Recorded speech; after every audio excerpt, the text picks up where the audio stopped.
От инициативы разработать и принять меры, направленные на решение демографических проблем российских регионов, больше всего выиграет Коми и Омская область. Такую оценку предложением спикера Госдумы Вячеслава Володина дали эксперты международного рейтингового агентства Moody's. Об этом сообщает официальный сайт Нижней палаты парламента. Поводом послужили данные Росстата.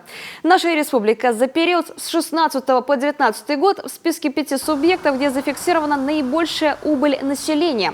По задумке Володина, рабочая группа Госдумы должна будет решить, какие меры требуется принять для некоторых регионов, чтобы повысить в них качество жизни и вдохновить экономику.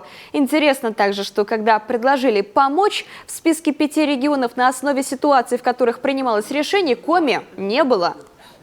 Саратовская область, Кемеровская область, Омская область, Алтайский край, Волгоградская область – это регионы, где проживает свыше 2 миллионов наших граждан. Даже вот 5 регионов – это более 10 миллионов человек. Поэтому для нас важно изучить эту ситуацию.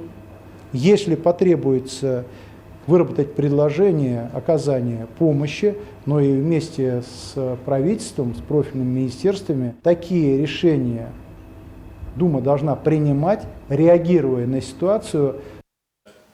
О реалистичности оценки Moody's, которая выделила позитивность этой новости именно для нашей республики, заявила уже депутат Госдумы от Коми Ольга Савастьянова. По ее словам, рейтинговое агентство характеризует инвестиционные риски, которые в свою очередь зависят от того, насколько комфортно чувствует себя в том или ином регионе бизнес.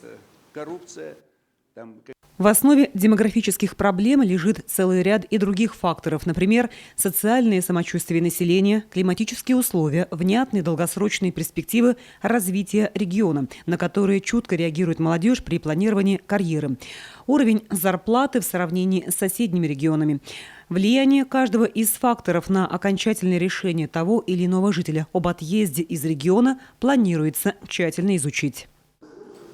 Созданная председателем Госдумы рабочая группа должна будет системно изучить все эти вопросы. Международные эксперты в своей оценке указывают, что предложенная мера является первой столь значительной демографической инициативой федеральных органов власти.